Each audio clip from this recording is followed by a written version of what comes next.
Oi, gente! Hoje no vlog do Viad a gente tem um pouco de barraco e um pouco de cultura russa. Ah, vai ser a primeira vez que eu respondo aqui a uma pessoa trans, então essa moça trans. Ela tem algumas coisas a dizer sobre o padre Fábio de Mello e uma indiretinha básica contra mim. Então vamos lá? Então, primeiro, o nome dela é Kalinka.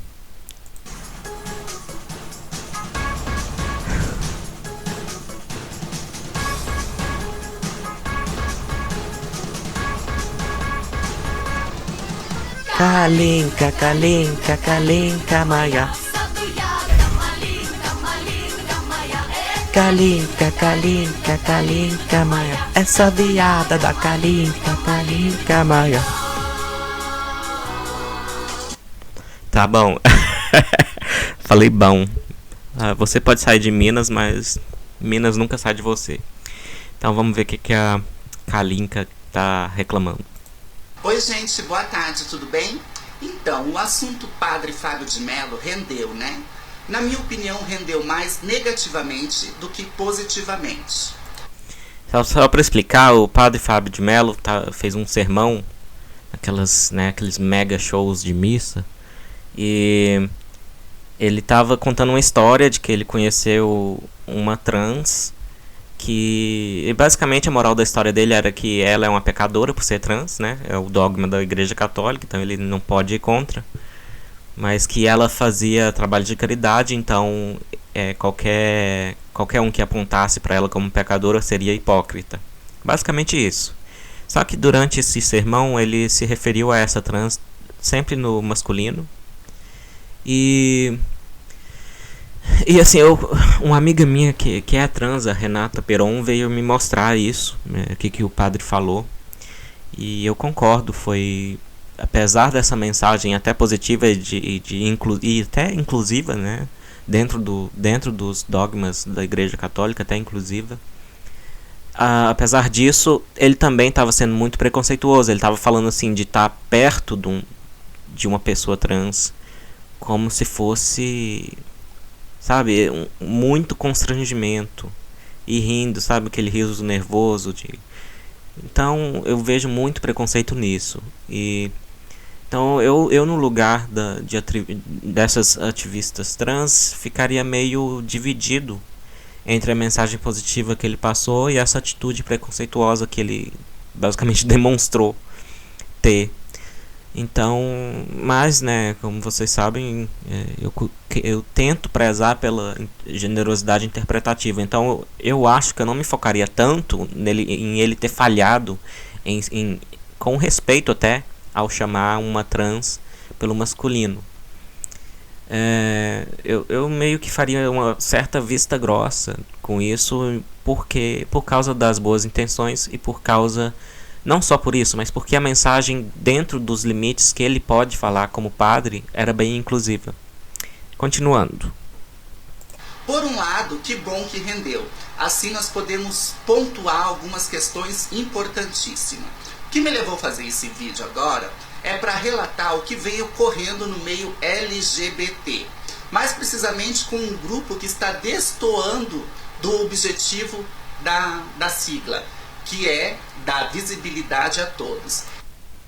Tá, na minha opinião, quem está destoando da sigla é quem fica atacando pessoas pelo gênero, por exemplo, né? Então, vamos dar os nomes aos bois. Os pós-modernos e os justiceiros sociais do movimento LGBT são, na maioria das vezes, ou lésbicas separatistas, lésbicas políticas, esse tipo de lésbica, geralmente são feministas radicais, ou transfeministas, que ficam atacando. Então, na verdade, esses dois grupos se unem para ficar atacando os homens gays. Porque são homens, aí tem toda a teoria do patriarcado e blá blá blá, e ficam hostilizando homens gays, e por causa dessas teorias furadas de vivência, não sei o que, só pode falar quem viveu, aí claro que o alvo principal viram homens gays. A ironia disso tudo é que nas estatísticas de ataques, depois de trans, quem é mais atacado é o homem gay, né? Esse grupo normalmente é chamado como militância GGGGG. O que é essa militância? É uma militância que inclui gays que acham que tem propriedade, que acham que tem vivência para falar por todos que fazem parte a essa sopa de letrinha LGBT. São aqueles que são capazes de dizer que tem doutorado, mestrado, diabo a quatro. Essa história aqui de doutorado e mestrado diabo a quatro é uma indireta a mim, porque eu tive uma discussão com a Kalinka. Kalinka, cadê? Kalinka, Kalinka, Kalinka, Maia. E essa discussão terminou com eu tendo que bloquear ela. Que eu tava explicando que se, digamos, uma mulher trans não operada tem um namorado. E eu tava dizendo que se esse namorado tem tesão no pênis dela, ele é ou gay ou ele é ou bi, ou é bissexual ou é gay. Por que eu disse isso? Aliás, eu até aceito que um homem heterossexual pode gostar de estímulo anal e prostático, inclusive através da penetração com o pênis da namorada trans, tá? Até isso eu acho que não bota em descrédito, digamos assim. Não que seja uma vantagem ou um mérito ser hétero, mas não bota em descrédito a heterossexualidade do cara. Mas por definição, se o cara tem tesão no objeto do pênis em si, ele é gay ou ele é bi. E agora ela me atacou me chamando de transfóbico por ter essa opinião. E depois que eu esclareci, né, que eu deixei ainda mais claro o que eu estava dizendo.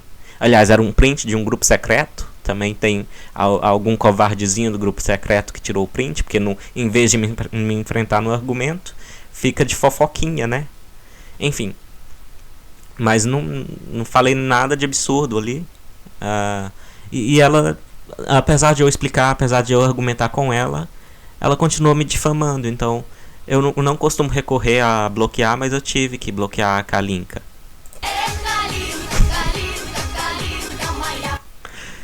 Tá. Para dizer o que é ou o que não é na vida das pessoas na qual eles não têm a mínima ideia do que passa na cabeça. Não, você não tem que ser telepata pra saber alguma coisa de um preconceito que você não sofre. Basicamente. É como se fosse um branco querendo dizer o que é racismo. Ué, tem alguma coisa que impede os brancos de entender o que é racismo? A própria ideia de que a raça, entre aspas, da pessoa, qualquer que seja ela, impede ela de entender algum assunto, é racista, né? No passado não era essa história de que ficavam alegando que negros são mais burros, que negros têm QI inferior. Agora alegar que brancos têm incapacidade de entender um conceito como racismo, ou as consequências dele ou na sociedade, etc. Isso é racismo também. Isso é básico. O que é ou o que não é racismo? O que é ou o que não é que os negros devem fazer ou deixar de fazer? Mesma coisa é essa militância GGGG, que a todo momento eles querem dizer o que é ou o que não é transfobia, o que nós devemos levar em conta ou não, o que nós devemos querer ou não. Querida Kalinka, se eu disse que um homem que namora uma mulher trans e tem tesão no pênis dela, ele pode ter tesão em ser penetrado pelo pênis dela e ainda continuar sendo hétero. Mas se ele tem tesão no pênis em si, ele é gay ou ele é bissexual. Eu dizer isso não é transfobia, não adianta você insistir, tá? Então não venha apelar pra vivência, porque você não tem argumento pra enfrentar isso. Não, quem nós devemos abraçar e quem nós devemos atirar pedra. São eles a todo momento que querem nos silenciar as vozes das travestis. Silenciar, vocês sabem que no vocabulário pós-moderno e justiceiro social significa ser criticado. Então, se ela é criticada, ela é silenciada. travestis e das mulheres transexuais, que têm total propriedade para falar sobre o assunto, porque é sobre a nossa vivência, é sobre nós. Eles não têm conhecimento do que nos fere, eles não têm noção. Por que a gente não tem conhecimento? Mesmo se vocês contarem pra gente, a gente continua sem ter conhecimento? O único conhecimento possível é o conhecimento por contato? Não existe conhecimento por descrição mais não? Do que é ou não uma pessoa me tratar pelo gênero oposto ao qual me identifico. Olha, de todos os problemas que as mulheres trans sofrem, eu acredito que os espancamentos, a não contratação em empregos por serem trans e outras discriminações que sofrem, e sofrem mais do que homens gays, eu sou o primeiro a admitir, isso é bem mais grave do que a pessoa não saber que tem que tratar no pronome, né, feminino as mulheres trans e no masculino os homens trans. Então, ficar focando no pronome e na concordância de gênero na linguagem parece ficar focando no... É um problema? Até concordo que é, mas não é o problema prioritário. Eles podem até imaginar, mas eles nunca vão saber de fato como isso é. Então, assim, infelizmente, o que está acontecendo é isso. Em vez dessa militância nos ajudar a combater a transfobia, eles preferem falar por nós, eles preferem nos silenciar. E isso está gerando essa rixa, essa briga no meio LGBT. E como que nós vamos conseguir respeito de fora se entre nós mesmos não há esse respeito? Eu acho assim que eles estão querendo dizer que nós fomos agressivas, que nós devemos primeiro ter diálogo com as pessoas. Devem. Ativismo precisa ter diálogo, porque como é que você vai convencer as pessoas de alguma coisa? Convencer as pessoas na base do quê? Da coerção é o que? Se as pessoas supostamente mudam de ideia na base da coerção, na verdade elas não estão mudando de ideia. Igual os judeus que se escondiam em sociedades cristãs que não aceitavam judeus, alegando que tinham se convertido para não serem queimados ou linchados na Europa medieval. Quem acredita realmente que, pelo menos a primeira geração que alegou ter mudado de ideia, alegou ter passado a acreditar nos dogmas cristãos, quem realmente acredita que eles realmente mudaram de crença? Se isso foi feito não na base da revelação ou da fé, né, de uma mudança de fé, mas na base da coerção, né? Então é algo a se pensar. Se você quer fazer um ativismo baseado em coerção, né, das pessoas ficarem com medo de você chamar elas de transfóbica sem nenhum critério, como você fez comigo, ou se o ativismo tem algo a ver com ensinar as pessoas a não discriminarem e mostrarem para elas que todo mundo é igual.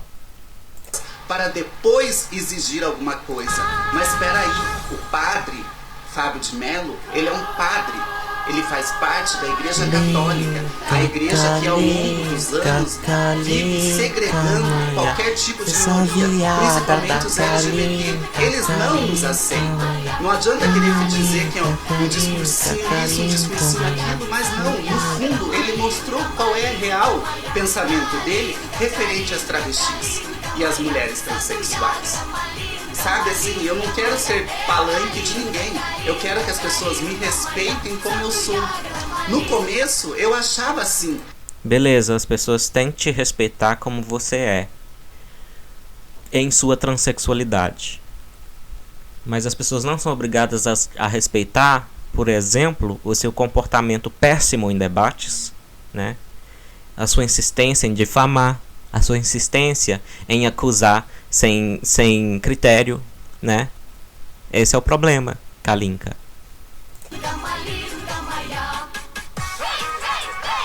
Que ele podia ser diferente, mas depois desse fato eu vi que não, que eu me enganei, é tudo a mesma coisa. Ele faz parte da Igreja Católica, da igreja que nos segrega, da igreja que nos discrimina, da igreja que não nos respeita, que não respeita a minha identidade de gênero.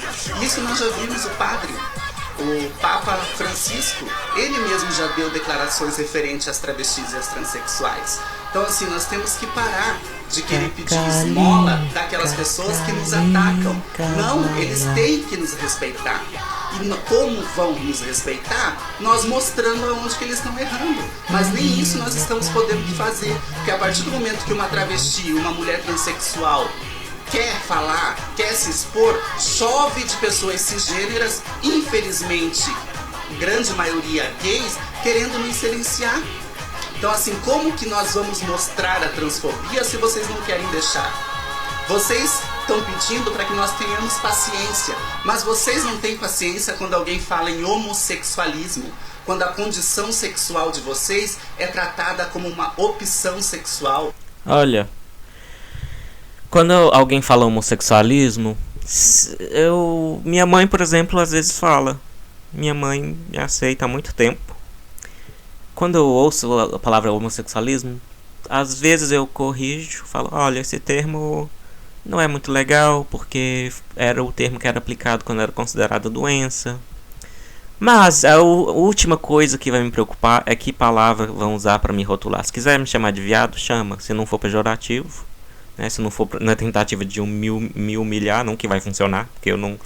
Também a ofensa é mais tomada do que dada. E eu me recuso a tomar ofensa de ser chamado de viado. Aliás, eu acho super engraçado. Por isso mesmo que eu sou o moderador viade. Então, o que mais ela disse? Peraí. Tá, opção. Ué, o que eu fiz sobre esse negócio de ficar falando opção sexual? Eu fiz um vídeo aí de 15 minutos mostrando evidências de que de opção não tem nada, né? E é muito melhor do que ficar acusando homofobia. Você é homofóbico, blá blá blá, né? Ativismo tem que pensar na eficácia, né? Do que é feito. Quando dizem que vocês não têm direito à adoção, quando dizem que vocês não devem ter direito a casamento, vocês não tratam com empatia esse pessoal. Vocês mostram ao contrário. Vocês mostram que vocês têm direito sim. A gente não trata com empatia? Peraí, não generaliza não, Kalinka. Eu trato com empatia, geralmente. Depende do meu humor do dia. Mas ter empatia não é a coisa mais relevante na moralidade mesmo? Como eu já cansei de explicar, né? Que às vezes essas exortações à empatia, o único resultado delas é crescer a agressividade contra o outro lado, contra o grupo de lá. Será que o ativismo bem feito realmente devia querer isso? E nós não silenciamos vocês, mas infelizmente o contrário está acontecendo. Então acho que está na hora da gente entender e respeitar cada um no seu cada qual. Vocês podem sim nos ajudar a combater a transfobia, mas vocês não podem querer nos calar e dizer o que é ou o que não é transfobia. Quem nós devemos Falo sim, o que é a transfobia eu falo sim, não adianta me pedir pra me calar. Independente de quem seja, independente se for do Malafaia ou se for do Padre Fábio de Mello, cometer um ato transfóbico, esse ato será apontado, para que se ele realmente for uma pessoa de bem, no futuro ele possa corrigir. Até lá, vamos dar espaços, vamos dar vozes a quem tem a voz. Luli. Demorou a achar o botão pra desligar, hein, Kalinka? Kalinka, Maia. Por hoje é só, gente. Até a próxima.